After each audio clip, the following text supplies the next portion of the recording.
What's going on, everyone? What's up, friends? How are you today? It's a big day. It's a big day. It's a huge day. It's a monstrous day. The Phillies take on the Mets at Citizens Bank Park, and they have an opportunity to take the NL East. Gibson, Stroman on the bump, battling it out. Gonna be crazy. Alumni weekend. I can't wait. Is it 7 o'clock yet? It's gonna be fantastic. On top of that, Kanye West is playing with my heart.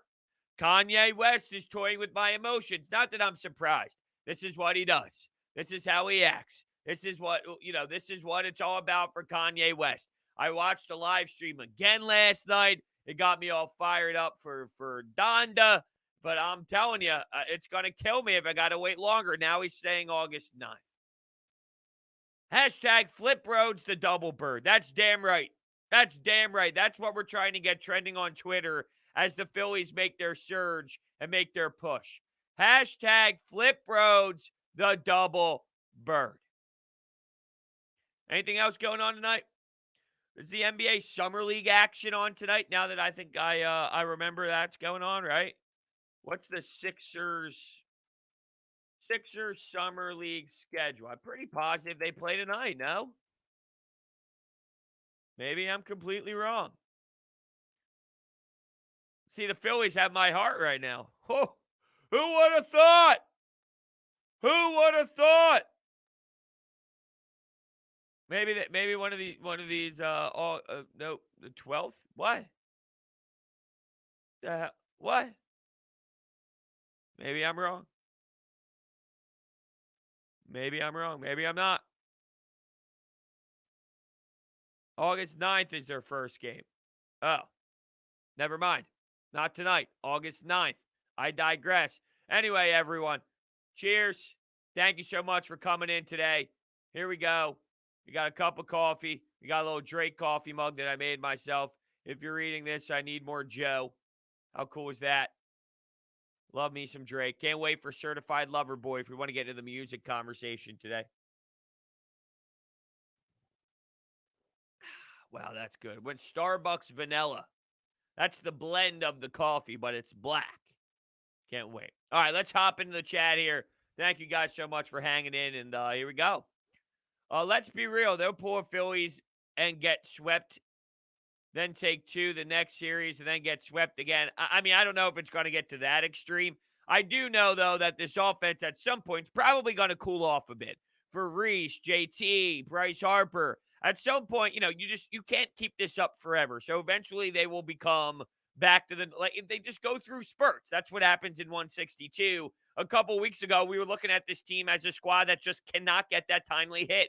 They would leave runners in scoring position every game. It would be a disaster. They'd leave so many runs on the base paths. And then right now, they're doing the complete opposite. They're basically knocking in every single damn run, except when JT had bases loaded in the seventh and ended up flying out after Jankowski walked on a horrendous call by the blue behind the dish. It was a curveball by Harper that landed right at the bottom of the strike zone. So maybe not every time, but they really do come up clutch in some huge moments. And a couple weeks ago, or what was the complete opposite? So eventually this will cool off a bit. And what will the team look like when they cool off? And a lot of me also, to be fair, looks at the Nationals as just a disaster. Watching them fall apart and fold in the ninth inning. I mean, come on. That was terrible. And I don't want to take anything away from what these hitters were doing on Finnegan and with this Nationals bullpen. That's a straight up embarrassment. But there is some legitimacy to looking at the other side and going, oh, wow.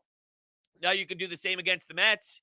You can look at the Mets offense and go, oh, wow, because they have been just an awful brand of offense this year. So there is something to that. And with a struggling pitching staff and with a really red hot offense, will that be enough? And the Mets, by the way, have a brutal schedule coming up, while the Phillies play some really tough opponents in the Dodgers and the Mets. The Mets are, it's not going to be a cakewalk. So you have the Mets, you have the Dodgers, and you have the Cincinnati Reds. So it's not going to be, and the Giants are thrown in there as well. I'm sorry, I'm looking at the Mets schedule right now. The Philly schedule. Are the Giants left, or do they do their damage against the Giants already? I don't know if they have the Giants anymore. No, they don't. They don't. I was going to say, I think they did their damage already against the Giants. It's the Padres I'm thinking of. I knew they had another one of those teams in the NL West other than just the Dodgers. It's the Padres that they see at the end of August. But they see the Dodgers and then they see the Reds. So, not to get too far ahead of ourselves here, we got one series to worry about, and that's today. That's tonight. It starts tonight. You got yourself some meaningful baseball, and let's see what happens. But Gibson gets the ball, and I'm excited. He did well against the Pittsburgh Pirates. Totally different team, different element. Let's see. Let's see if Javier Baez will go 0 for 5 with 5 strikeouts again. Jonathan says he hopes Segura is leading off tonight. Now, Gene Segura, I think, is actually doing better in the 2-hole than he is in the leadoff spot right now, but that doesn't mean he can't play all around. Gene Segura, you give a bat in his hands, and my man is going to go and he's going to hit 300. That's just what Gene Segura does. That's what he's all about. But I am curious because I did hear them. I heard a little bit on the radio broadcast yesterday about his splits in the leadoff spot compared to batting in other spots in the order. So if he is, let's see, really? Where are we at here? If he is leading off, he's hitting 269 this season. If he's batting second, he's hitting 309 with an OPS of 838. So, I mean, look, it depends on what else you have in this lineup and what you feel comfortable with leading off if you do put Gene Segura in the 2 spot. But batting 2, he's hitting 309 and he's got an 838 OPS, which is better than what he does at the leadoff spot. Not that leading off and giving you a 270 with a 782 OPS is anything to look at as a negative. It's absolutely not. He does do better in that 2 spot, though. So, it definitely does depend. And, yeah, that's what I was thinking, Ryan. Jankowski maybe at that leadoff spot. But I've stressed this enough. The more you play the Jankowskis and the Luke Williams of the world, the more that I'm like, look, they have a role and they have a style to them. Is it something I want to see all the time and something that I feel I see maybe them more than I would like to see them? But, yeah, I do think that there's an element maybe to Jankowski because of them going with Stroman on the mound. That kind of gives you a possibility. I'm just looking around here. He's hitting 284. Jankowski is. But if you look at some of his game logs, he's doing all right now in the month of August. Doing all right. Doing just fine. Can we talk about Vince Velasquez? What do we want to say about Vince Velasquez other than he blows? Other than Chase Anderson took his spot in the starting rotation? Other than he's a disaster and he's had way too many starting chances in this franchise? Other than he's probably done for his Phillies career in a starting spot, although I felt like I said that 3 years ago and we're still discussing him. So maybe I'm just wrong with that. But what is there really to say about Vinny V? Yes, I did see that The Weeknd dropped an album. I did not get an opportunity to give it a go yet. I only listened to Nas's album, and then I watched Donda basically 3 times yesterday with what Kanye West put on display. And it's just, what blows my mind while watching him do this? Whether he's doing push-ups, whether he's taking a phone call in the middle of the Mercedes-Benz and all that in Atlanta. In what universe can an artist do that? Just sell out in a now, I'm sure if Drake said I'm going to do that, people will go there and listen to Certified Lover Boy while Drake doesn't really do anything other than dance around in the middle of the stadium. I'm sure people can do that, but it's the way that Kanye goes about this. It's the way that he dresses. It's the way that he hypes it up. It's the way that he dances to it. It's just there's so many little things that Kanye West does that's just so different for the culture and the brand of who Kanye West is all about. And we've been making fun of him, right, for the nonsense that he's been dropping over the last handful of years. If you looked and listened to that live stream that we had, the last 2, but really the last one, this is Kanye. This is legitimate Kanye. This is a serious project. This is an actual album. This goes back to my beautiful dark twisted fantasy. This goes back to the college dropout. This goes back to the graduation. This goes back to the life of Pablo. This goes back to, we talk about top Kanye West albums.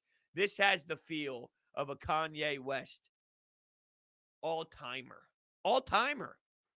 Unbelievable. $5 coming in from Brandon. Do you think that the Ben forcing a trade makes the Sixers hold on to Tobias? Ben forcing a trade. They're going to hold on to Tobias anyway.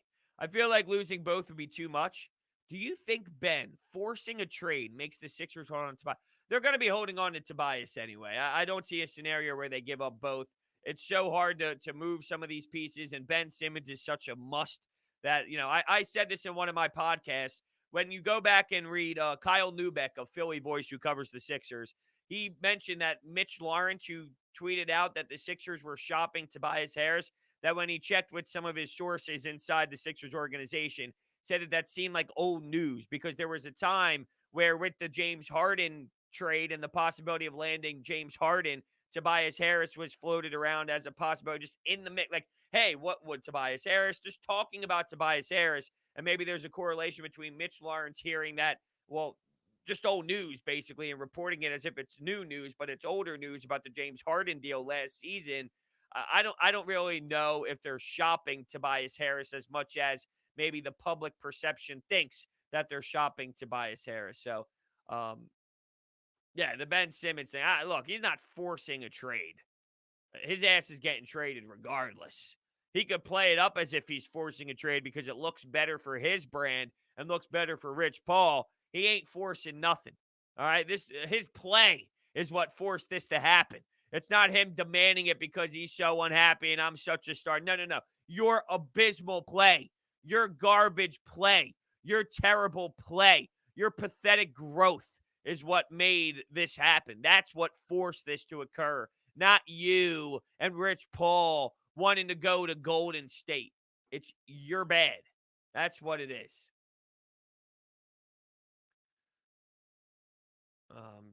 Should have never let Jimmy Butler go. Yeah, yes and no. I mean, look, there's so many dominoes that fall from the Jimmy Butler thing that's going back too far for me. As much as I really do appreciate Jimmy Butler, I mean, let's not act like they let Kevin Durant, Steph Curry, LeBron James go. Jimmy Butler is a nice player with a nice attitude in terms of dog in him, but he's not the guy. He's not the guy. And maybe Joel Embiid would be the guy, and Jimmy Butler's that dude that we talk about as a shot creator that you need at the end of games. I do think that maybe there's an element to that. But with Jimmy Butler, I do sense that he's missing something with that alpha mentality. Like it's not perfection out of Jimmy Butler. Would I like Jimmy Butler here and having a team build around instead of Ben and Tobias and Joel, Jimmy Butler and Joel with hindsight? Yeah, probably. Yes, probably. I would like to see that instead of the situation that they're at now. But I also don't think it's a crying moment either, as if, what are we going to do? There's no way to get around the crucial mistake that they made. No, there still is. It wasn't franchise destroying forever. It's not to that level. Riley's a Mets fan. He asks, you think I would have issues wearing Mets stuff at the game tonight? I mean, there's going to be a billion Mets fans. This place is going to be packed with Mets fans, so you're probably going to fit right. Like, you're going to get booed. It's probably going to get toxic around you a little bit, some chirps. See, I don't mind the friendly chirps, right? If I'm a Phillies fan, I am a Phillies fan, not if. But if I'm in the game and I see a Mets jersey, now, I won't do this personally, but I'm just saying there's nothing wrong with the little, a soft, funny chirp where you laugh and maybe you're with your girlfriend or you're with your significant other. It's like a little chuckle. The people around you laugh, and it's nothing harmful. It's just that of just fun, sports fan fun. But, yeah, you'll probably have some chirps thrown your way and whatnot, but there's going to be a lot of Mets fans. It's just reality of the situation. I think it's going to be covered in Mets fans. You're going to hear a ton of Mets fans. Thinking that this goes back to Brandon's question about Ben Simmons and Tobias Harris. Thinking they would lose either Ben or Tobias, 99.9% Ben at this point. Thanks for answering my question. Go Phils. Absolutely. Thanks for the donation and asking the question. I never really, I'll be honest with you. the whole Tobias trade thing, I never really put that in like the equation that heavily. It was always Ben. It's Ben, Ben, Ben. Like there was no way that after what you saw, moving Tobias and keeping Ben was going to be what was going to happen. I mean, what does that change? What does that fix? What does that do? To me, that does absolutely nothing. You're in no situation that's better. Like you're in the same spot. You have the problem on your team. If your problem's still on your roster, then what the hell is going on here? You're just changing what's surrounding the problem. What the hell does that do?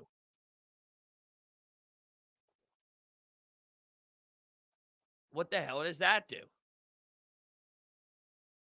We're talking about Bryce Harper MVP.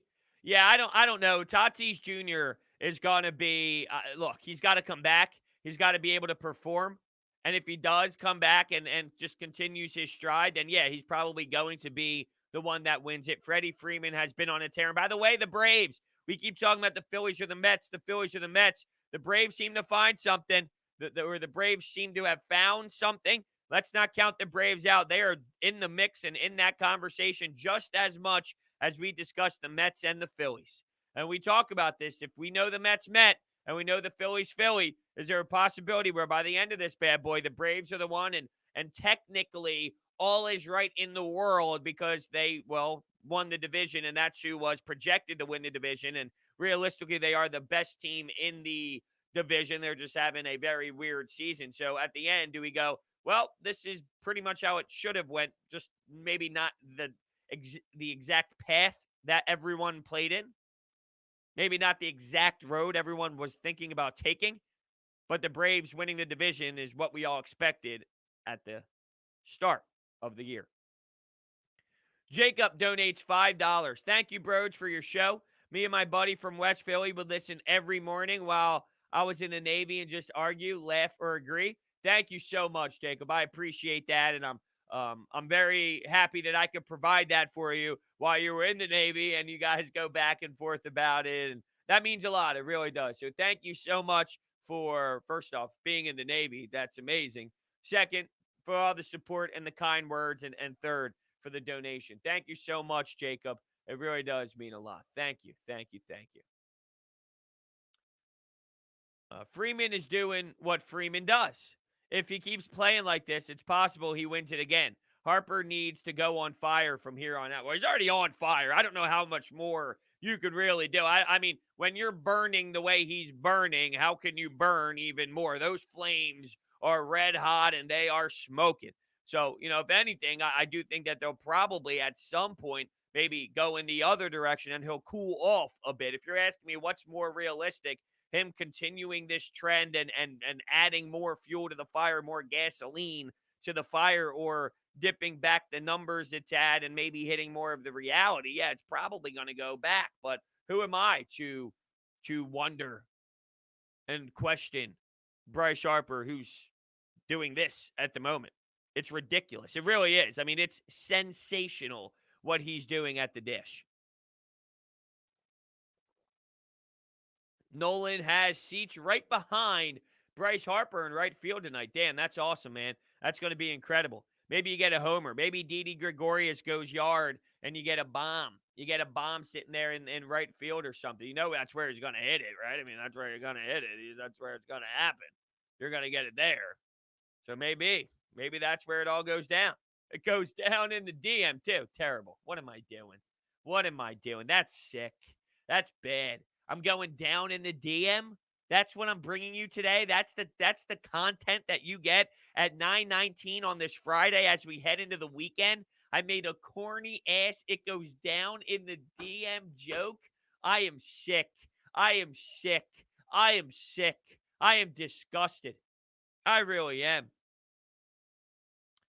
Why do I think that Didi Gregorius is struggling so much? I think it has to do with the injury and coming back. And maybe he's putting pressure on himself to have to make those plays constantly. And he's overthinking and he's trying to do too much when he's out there on the field.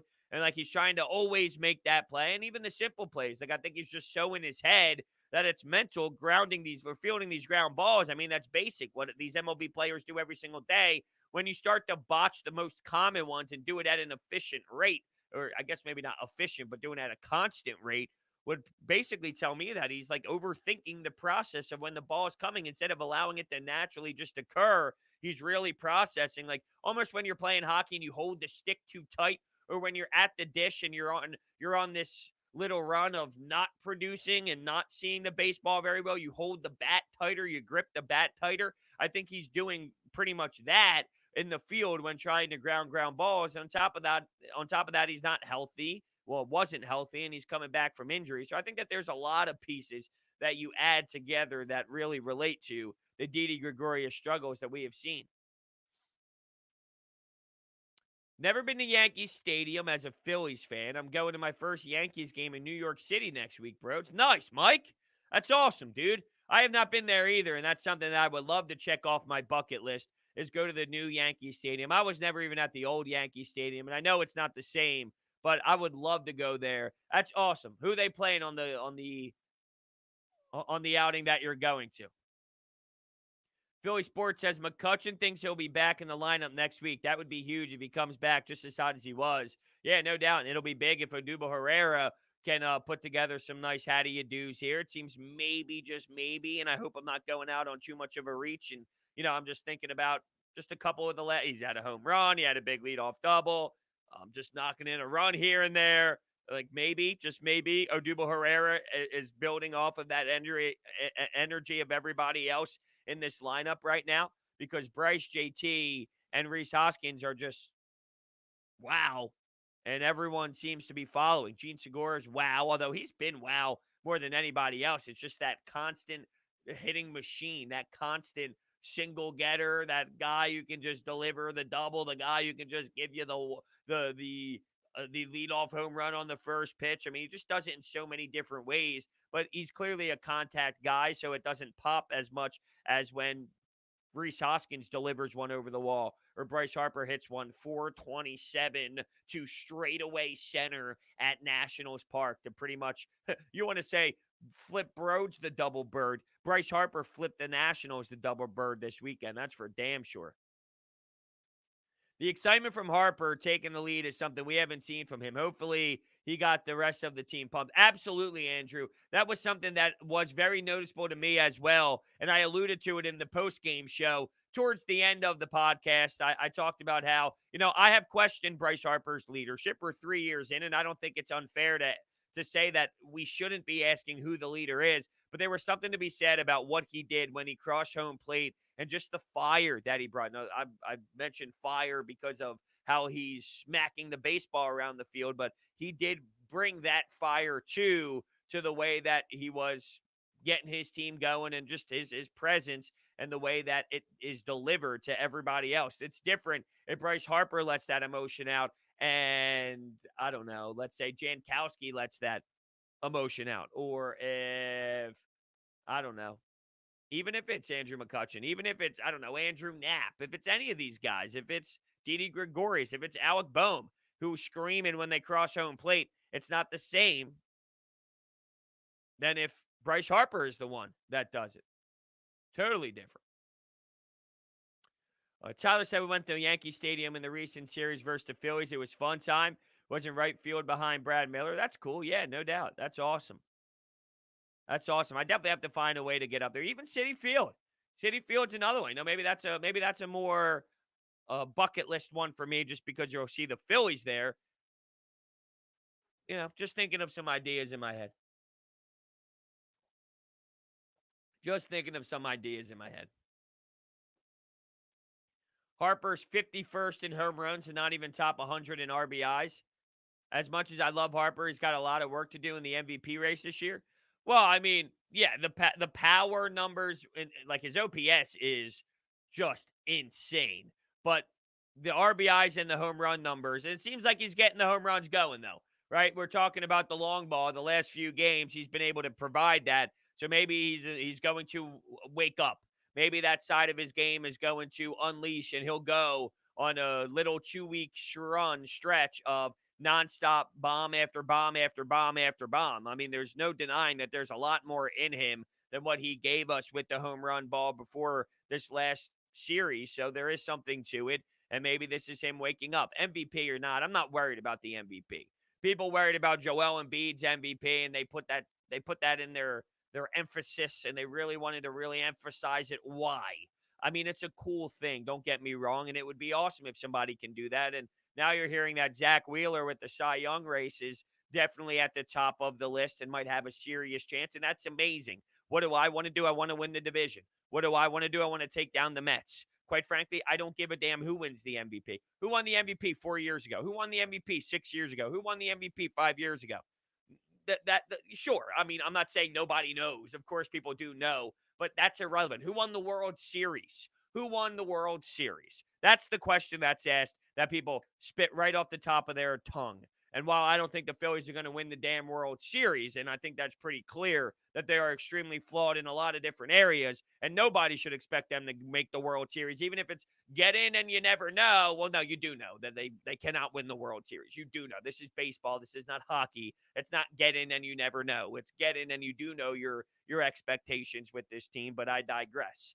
It's about winning championships. It's not about who wins the MVP. It would be nice, but it's not something that I truly have that much passion for. Jordan comes in with Flip Brodes, the double bird. If the Phillies make the playoffs this year, what do you think their chances are to make a run for the World Series? Not good. Not good. Not good. Would I start Torres? It's probably going to be situational based off of, Didi being the lefty that can come in maybe with the starter that's a righty and maybe give him an opportunity to hit some bombs. I think it'll be situational, but yeah, you have to get him in there as much as possible based off of the longevity of his season so far. He has been a 270 or so hitter all year long. You can't take that out of the lineup, especially with his defense and knowing where this team is defensively. They are a disaster. So, yeah, I mean, you're going to have to pick and choose your moments. You're going to have to be methodical about when Didi plays and when Ronald Torreyes plays. I think that there's an element here where you need to get good defense. You got to get strong defense. Todd says MLB playoffs, anyone can beat anyone. They wouldn't have a good shot to win 3 straight series, but even the Marlins won a series last season. Yeah, but that was mentioned about winning a World Series. Winning a World Series. Think about, seriously. Think about what is even being discussed right now. You don't see how this is what happens all the time. You don't see that this is Phillies baseball. They play great. Oh my God, this team could do something. Then they lose to the Pirates. Oh, this team is bad. Let's calm down. We are talking about the Phillies here. This is literally what they do. This is who they are. Let's calm down.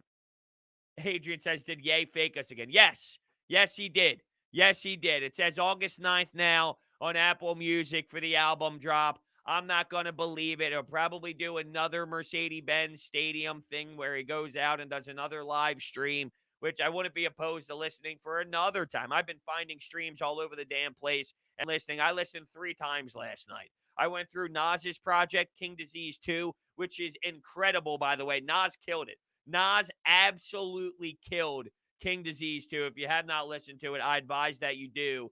By the way, there's so many people on Twitter. It's very unfortunate. They are very uneducated about Nas and what he's done to the rap game. These kids these days that listen to Lil Uzi and 6ix9ine352 are out there typing on Twitter that Nas is a nobody and Nas is pathetic and Nas is bad. It's just disgusting and horrible to hear. It's pathetic, really. The Twitter sphere with this Nas project from the uneducated is blasphemy. Blasphemy. But yes, we got duped. We got duped once again, and it's painful. It's painful. We're talking about the fightins. Oh, yeah, we are, baby. Yeah, we are. Yeah, we are. Todd asks, if Eflin comes back, do you see them moving Ranger to the bullpen or keep him in the start? It would be Chase Anderson, probably. Yeah, it would probably be Chase Anderson that gets moved. I'd imagine that's what they're trying to do. But who knows? They have no clue. They have no idea. They have no schedule. They have no sense of urgency to make a decision. They have no game plan. They have no idea. So, in my estimate, it would be Chase Anderson that leaves because he's your weakest starting pitcher. Then you would have Zach Wheeler, Aaron Nola, who you don't even know. Can I even put Aaron Nola in that two spot anymore? It might be Zach Wheeler, Gibson, Ranger Suarez, Aaron Nola, Zach Eflin. But, like, here's my thing with Eflin. And I just questioned Reese Hoskins' injury and how much that would play a role in what he'd be able to provide for this team. And quite frankly, he has not missed a beat. But with Zach Eflin, I do wonder about this injury. Now, his injury is a little bit more serious than where Reese Hoskins was with his groin, obviously. But with Zach Eflin, I don't know what version of Zach Eflin we are going to get. I have no idea if Zach Eflin's going to return and just be a piece that I can expect to give me 6 innings and 1 earned run baseball, 6 innings and keep the pitch count low and give this team a fighting chance. Maybe he can. I'm not saying he can. I'm not doubting that he can. I'm just saying I don't know if he's just going to come back and with the snap of his fingers be in full stride and be able to be a force. I truly don't see um, many players just like come back automatically and be 1,000%. We talked about Didi. Like, it's hard to come back from an injury. Bryce Harper, when he returned, we questioned like what's going on here? Well, he got hit in the arm with a 97-mile-per-hour fastball. It took him a bit of time to finally catch his groove. That's reality more than it is not. Nola's just inconsistent. I don't. Is it inconsistent? He's kind of giving you that a lot. I think he's consistently been that last season. That's been consistent. That's been the Aaron Nola. So I don't know if it's necessarily he's been inconsistent this year. I think he's been that consistently. Not good enough. Not good enough. Which is killer. Because now you look at the starting rotation, and I'm concerned. You thought you'd be able to at least have two guys at the top that you would be able to feel really good about, right? Zach Wheeler and Aaron Nola. Now it's Zach Wheeler, maybe Gibson, and Ranger Suarez. That's what you feel good about. It's totally not the same thing. What do I think about Javi Baez? I mean, he's a good player who's struggling. He went 0 for 5 yesterday and had 5 strikeouts, but I mean, he's a good player and a championship caliber player that's won a championship for a reason. When's the next episode of Schmooze being dropped? Today. Today, actually. It's scheduled to go. I don't know what time do I have it scheduled for. I have Schmooze scheduled for noon. I have it scheduled for noon. But I wanted to record a Sixers pod today. I don't know if I'm necessarily going to get around to it, and I'm just thinking of the timing of the drops, even though I guess it doesn't necessarily matter when that drops compared to when Schmooze drops. I'll pretty much tell you my guess, though. I won't make you guys wait the 2.5 hours. I had on former Philadelphia Flyer Riley Cote and the former Flyers equipment manager for the last 26, 27 years or so, Nasty. They're beauties. They run their own podcast for the Flyer. It's not for the Flyers, but it's with all former Flyers, and they do an excellent job. And we were just telling hockey stories. I'll give you one example of one thing. Like being the equipment manager, you see a lot of things happen, and they were talking about warm-ups. And when they went to Vegas for the first time to play the Las Vegas Golden Knights, Claude Giroux needed some help with the steal. So Claude Giroux puts his foot up on the bench, and Nasty's fixing him with his steal. The bass and the energy was so damn loud in the building that his entire skate blade was shaking. I mean, it's insane. Literally insane. But yeah, some really cool stories about playing in the NHL, about being an equipment manager in the NHL, taking a look at the Flyers and what they did. So I'm really looking forward to for that one to drop. And yeah, I love the idea of Schmooze. I really love bringing on guests and interviewing them and getting behind the scenes a little bit about who they are and talking Philly sports as well. So I'm really looking forward to it. Anthony Rizzo. Yeah, Anthony Rizzo's doing well, man. Anthony Rizzo is doing well. Seeing him in a Yankee Stadium definitely hurts. I'm with you. Anytime you see someone in that uniform, it doesn't feel the same way as, anything else. When you see someone play for the Dodgers, when you see someone play for the Yankees, when you see someone play for the Red Sox too, it hits differently, especially when they played in a different city and then they get traded to that squad for a playoff run or just they just take that spot in free agency maybe. They like the money that they're getting paid, so they head over there and it makes you feel it makes you feel that your opinion is changing on them just because of the Yankees logo and the pinstripes. But yeah, I mean it's fun to watch someone like Anthony Rizzo play regardless. Yeah, they do, Ryan. They do have to go up against Max Scherzer. We've kind of spit these ones out the last couple of days, but um, I think it's Nola Scherzer the way it lines up. They play that starts Tuesday, August 10th. Oh no, it's Chase Anderson versus Scherzer. Chase Anderson versus Scherzer on day one, game one. That at least that's what it is right now. Obviously, things can change and they can go into a different direction, but that's what it is right now. I hope the national sweep brings some kind of spark. Yeah, I mean, it's hard to sweep 4 games regardless of the opponent. Even if you're playing the Pirates, the Diamondbacks, if you see a team for 4 straight games, it's not easy to take them down all 4. That's why when they were losing that game and before that ninth inning happened there in that last outing, like, yeah, you missed an opportunity because you saw that the Mets lost earlier that afternoon at noon. So it would have been deflating for sure. But ultimately, taking 3 of 4 against the Nationals would have been totally acceptable, in my opinion. And I was, thinking about some talking points as the game was going on. And something I was going to bring up is that's what the Phillies do. That's who they are. They're a team that all year long, they don't pounce on every opportunity. They let opportunities slip. That's part of the reason why they're basically a 500 baseball team. Now, they're 3 games over, but still, they hang around that 500 baseball team for a reason because they miss out on those chances when a team opens the door and basically hands something to them. They don't always succeed in those situations. And yeah, taking 3 of 4 would have been totally fine, but they took all 4. And maybe there is something to be said about that. That's why I think it's so early to take game one here and really smack them in the mouth because the Mets don't feel good. There's a hostile environment right there, some pressure involved. They know they just let one slip against the Marlins and they lost 3 of 4 there, and that's an embarrassment with being a first place team and really trying to separate themselves from the Phillies. You're letting the Phillies and the Braves climb back. One team's feeling really good about themselves and they're on a high while the other team is super low. Kick them when they're down, basically, right? Take that Timberland boot and knock their teeth in and just constantly stop on their face. That's the mentality that you have to have when you see that blue and orange logo walk out of the dugout in Citizens Bank Park. That's what you need to do early. Jump on them early, score early, go up early, right? Let Gibson go to work early, shut down their offense early, make them strike out 6 times in the first 3 innings, and then make them think, here we go again. Here we go again. Our offense can't get hits. Here we go again. Have that. Have that. Inject Philly Mets into my veins, says Danny. Oh, yeah, no doubt. This is nice. This is nice. I will admit I woke up this morning with a little sense of urgency knowing that this series is going to matter, and this is a very important Phillies-Mets series that has a lot of drama tied to it, that has a lot of impact to it, that has a lot of emotion to it.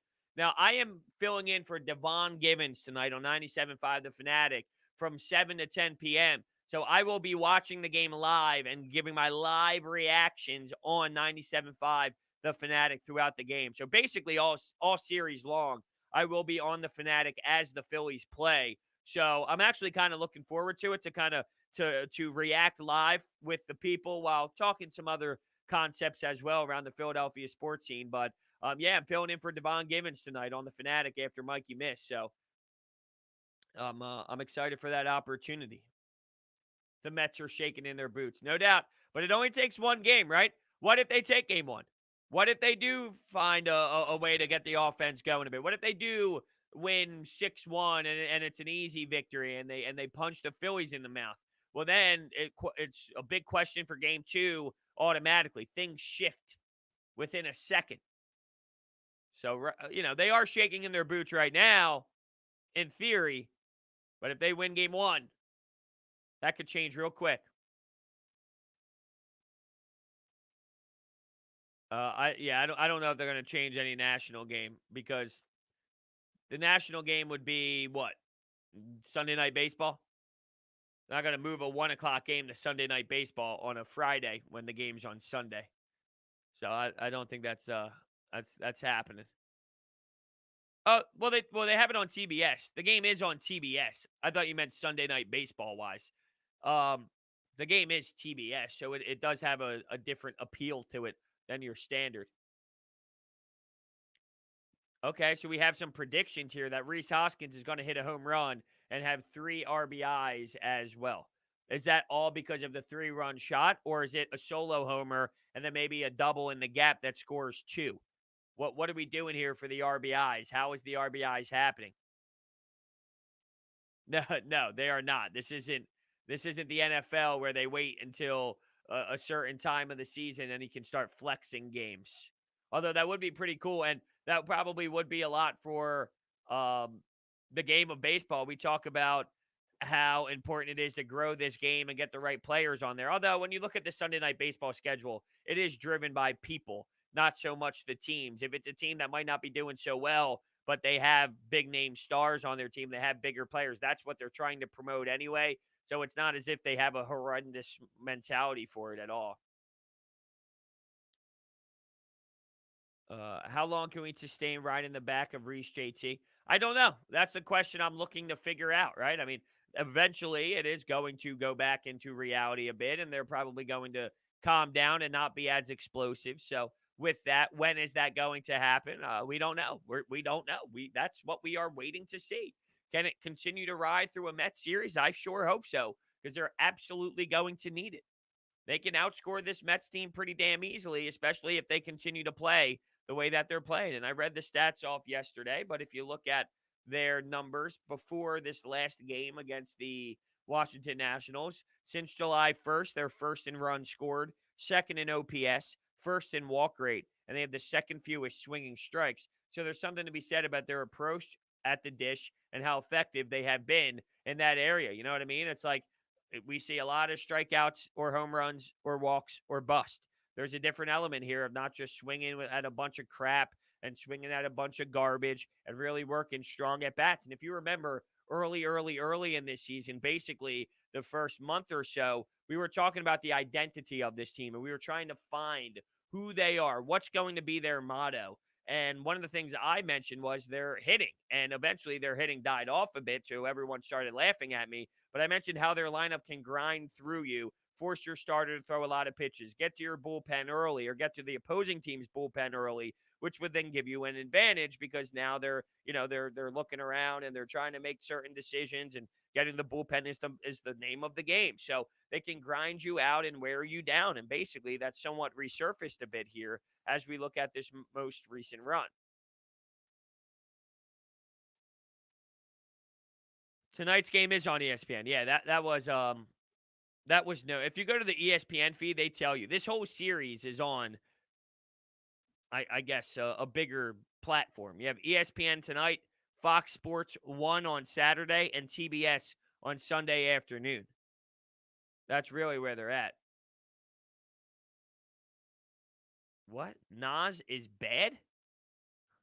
First off, wait, what? First, that's not even how you spell Nas.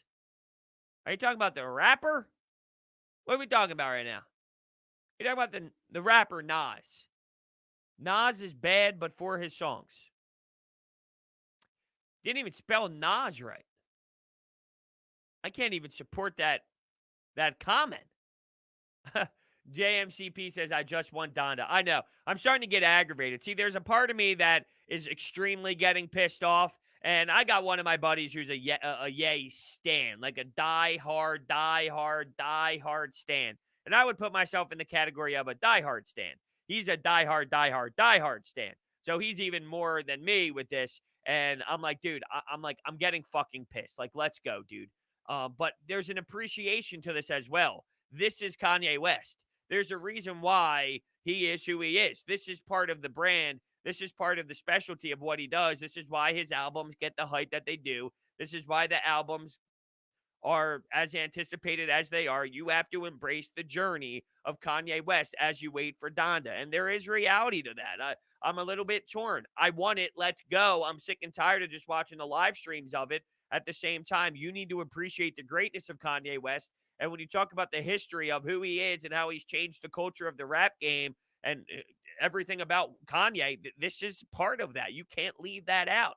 Kanye drags it on and fools you and keeps you sucked in. and has you at the grass. All we talk about is Donda. All we talk about is when is it? Where is it? When will we see it? Is it dropping? We stay up until 2 a.m. because we're on Apple Music and we're scrolling and we're waiting for it. Like, who do we do that for? Who do we do that for to that level of intensity where we're nonstop scrolling just to see if that album drops until 4 a.m.? Sure, maybe we do that with Drake, but it's to a different level. The way that he teases you and keeps you engaged is a different way, is a different way. Different way. I know. I see the Donda side of things. I really do. I really do. I know. It's sad. I'm right there with you. Ryan says we'll be super hyped if they sweep the Mets. 8-game win streak. I can't get too far ahead of myself. You know, I can't get into the mix of if they sweep the Mets. One game at a time. You got Gibson tonight. One game at a time. I'm with you. It would be exciting, and it's cool to think about. One game at a time, though. Let's not get too far ahead. Is Real Muto playing up to his contract? I mean, right now he's doing well. If we're just thinking of recency bias, I think people would say yes. I just don't like spending that money on a catcher. We talk about how much money this organization spends, and they're at the top of the league, top 5 in all of baseball. Well, you'd probably be in a better situation if you just had an average catcher behind the plate and you use that money on a different starter, on some bullpen pieces, on maybe some outfield structure as well. Instead of the Odubel Herrera experience, maybe you could have had a legitimate center fielder or something of that nature. JT Realmuto right now, though, is batting .275 with an .819 OPS. I would say in terms of his level of production right now, is that playing up to the contract? Yeah, I mean, how can you argue it's not? How can you argue that it's not? 275 with an .819 OPS from the catcher position. He's got 12 homers on the year. He's got 51 RBIs. But, yeah, I mean, I can't argue in that production. I definitely cannot. Over to the Sixers. Been a little quiet on the Sixers front today in the chat. Look, I'm all for trading Simmons, Brodes, but there is nothing more I would love than for him to come out next season if he wasn't traded, than to come out and prove everyone wrong. I can't. I can't. I can't. I can't. I can't. I can't. Nope. Nope. Nope. No way. Absolutely not. Can't do it. Cannot see his face in a Sixers uniform, especially now with the reports. And even if it's, if it's true, if it's not true, if it's real, if it's not real, it's really not the point. The point is there's too much already. There's too much noise surrounding this Ben Simmons debacle and this drama and everything that it's just too much. It is unfortunately in a situation now with Ben Simmons where it cannot happen. Cannot happen. Yeah. The Ben Simmons jumper. Ridiculous. That's an interesting question, Adrian, about the Hall of Fame game. So I'll be honest with you. I watched about 6 snaps.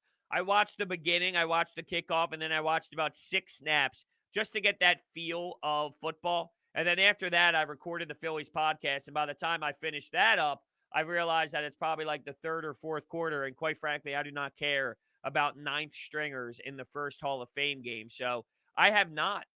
I really have not put a lot of um, energy in that preseason game. Now, am I the only one? There used to be a time where that was a lot, and that meant a lot to people. You got the first preseason game of the year. It's the smell of football in the air. Everyone's getting excited. You're juiced up. I mean, that used to be a serious topic of football season is back. Now, you don't feel that way at all. Like, it honestly feels like no one even gave a damn, and no one really paid attention to it, and not a damn soul put a lot of pride into football coming back.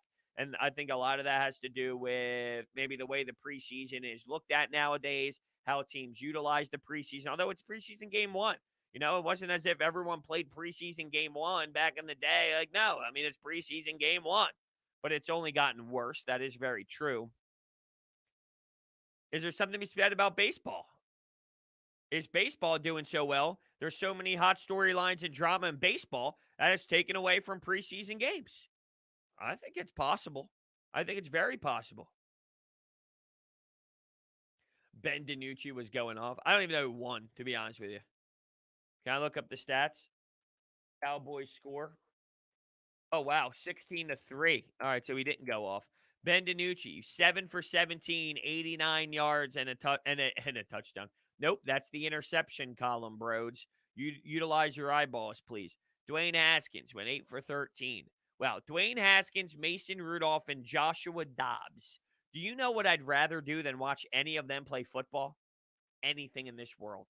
Anything in this world than watch any of those three individuals play football for an extended period of time. Same with Garrett Gilbert, Cooper Rush, and Ben DiNucci, who, by the way, were basically playing quarterback last year when Dak Prescott went down. So I did watch them play. Ben DiNucci's the worst quarterback I've ever seen. Yeah, I mean, he's up there. He's arguably up there for damn sure. For damn sure. Oh, thank you so much. Oh, a petition for Alvarado for the 200 yen. Rap had never seen anything like Nas in the early 90s. That's for damn sure, but nobody remembers that. By the way, I did, now that you just sent a donation, I'll get back to your other one as well. But yeah, absolutely. Oh, it was on Nas also. Okay, here's the other one. Just referencing Nas. Yeah, Nas was insane, man. And the disrespect by the little children on the Twitter sphere right now that think they know anything about the rap game because they listen to Lil Uzi Vert is just embarrassing to me. And they listen to all this nonsense that's out there these days. Nas is incredible. And this album that he dropped today, King Disease 2, I'll tell you what, dude. Wow. Wow. Wow. No joke. None at all. And the one track that I love the best is probably with Lauryn Hill. The fact that he got Lauryn Hill on that track and they did what they did, the damage that they done. The name of that track is Nobody. Dude, come on now. If you have not listened to King Disease 2, it's a must. I mean, it really is a must. Has to happen. Must. Here we go. What's wrong with Uzi? I mean, I don't like Uzi personally. I think he's awful. But you cannot compare Nas to Uzi. It's disgusting. It's laughable. I love Big L. Dude, love Big L. I had Big L as one of my albums of the day. Although the albums of the day kind of died out a bit because I just haven't been able to listen to as much music as I was during that 2-3 week span over the last handful of weeks to be able to provide my album of the day. But of course, dude, Big L is, I mean, he's iconic. But what's wrong with Uzi? Like that's the funny thing. Do I fuck with Drake? Yeah, absolutely I fuck with Drake. But I wouldn't put Drake in, like, Drake is a different, and look, the eras have changed tremendously, but if you're talking about hip hop in the 90s, it's completely different, right? So I can't compare Drake to Nas. Right? And people are like, who's better, Drake or Nas? I mean, it's like two totally different categories to have that debate. It's like Drake is a pop artist that, and he's a rapper. I'm not saying he, like, when I say pop artist, I'm not making it say rap, but like you're talking about Nas and Jay-Z beefs and battles, and like that doesn't even compare to Drake and Meek Mill's battles, which sure there is a part of that in the rap game when you think about the history of beefs and drama in today's recent run. But once again, that doesn't compare to the back and forth of Nas and Jay-Z in its prime and the intensity of what used to happen back in the day. Yeah, Lil Wayne's iconic. Absolutely. Without Lil Wayne in the early 2000s, we don't have a lot of these rappers. We don't have Drake. We don't have a lot of these performers that we do today without Lil Wayne. I didn't like Uzi at all, to be honest with you. Like, I do not understand how people fuck with Uzi the way people do. It's just not good to me. So Logic gets a lot of hate for being a cornball, for being like sending a certain message. There's a couple Logic projects that I really love. I'll be honest with you. He gets a lot of hate. He gets a lot of flack. Understandably so at times. But the Bobby Tarantino, until this third one, you know what? I thought that was a spit in the face to the fans. He just dropped Bobby Tarantino 3, and he basically did that because him and Def Jam probably have some beef, and he doesn't want to be involved. Probably. I say probably. Him and Def Jam, it's like, I got to get my last album out here. And he just did it. And it was so half-assed, and it was a disgrace. But the Bobby Tarantino 2, The Incredible Life Story, or The Incredible True Story, Under Pressure, all good stuff. I'm trying to think of, I'm leaving one out. I know I'm leaving one out. I'm leaving one out. Come on, Broach. What's the one that I'm leaving out? I'll just go to his discography here. Nope, I'm not. Those are the ones I enjoy. Those are the ones I enjoy. Do I think Drake is the greatest ever? Ever in the history of hip hop? No. Is he running the game in this era? Yeah, we'll look back at this era as nobody could touch Drake. Absolutely. Is he the best ever? No. Big Sean? Yeah, he's got flashes. He's got splashes here and there. More so like tracks more than full-on projects that I like. No, I don't listen to NBA Young Boy. See, that falls in the category of bruh. NBA Young Boy, you know? That's this era of what are we doing here? No, not NBA Young Boy. No. 2 Chainz. Yeah, like see for me 2 Chainz is I can't go heavy into like 2 Chainz projects. 2 Chainz as a feature, all in.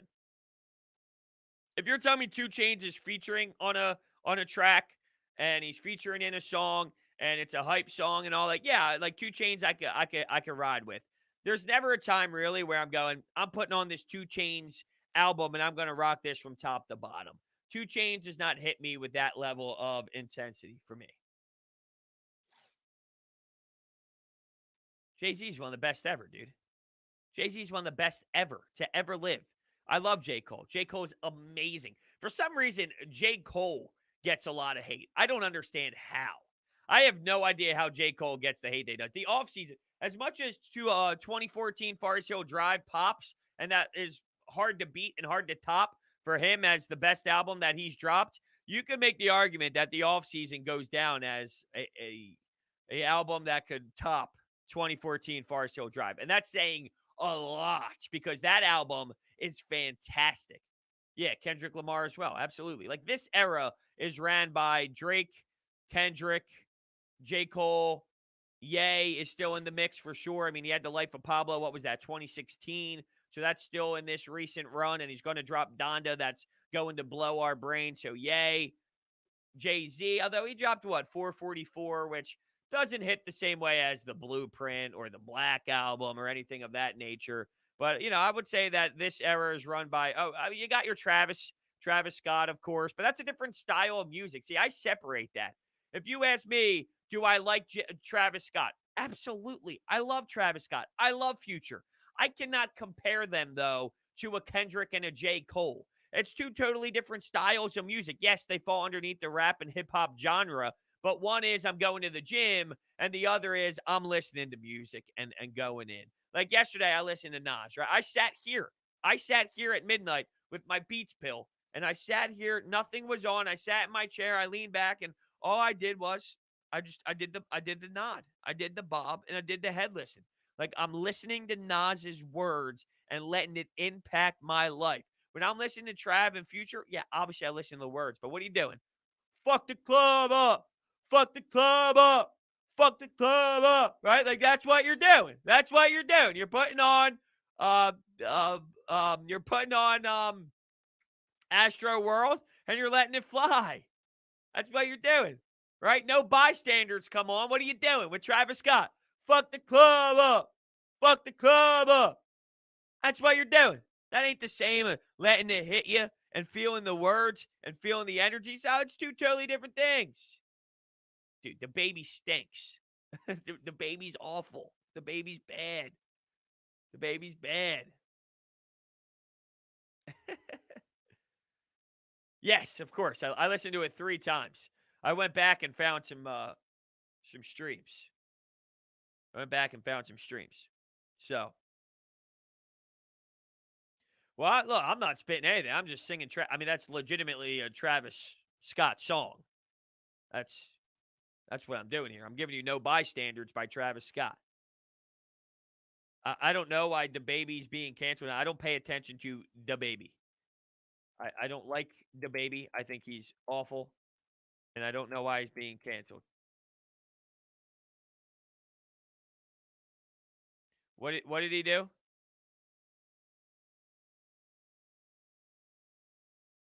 What did the baby do? I need some information. I'll tell you who I'm kind of rocking with lately, though, and I know this album came out a little while back, but hold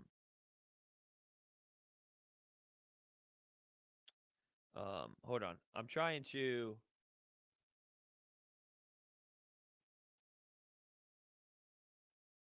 He made bad music, so he's canceled. He made some. Oh, I got you.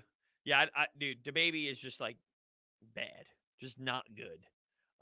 But anyway, I digress. I have to run because I have some things to do. 10 a.m. It's 10 a.m. now, so it's time to end things down. Thank you so much for hanging out today. So Fanatic, someone asked me about the Fanatic. I'm on the Fanatic tonight from 7 to 10. Tomorrow from 3 to 7. Sunday from 4 to 8. Monday from 6 to 10. I'm on the Fanatic the next 4 straight days. So follow me on Twitter at Brodes81. You'll see my pre-show tweets to get a gist on when I'm on. So thank you guys so much. I'll catch you guys later. Go Phillies! Huge series, fellas. Huge series.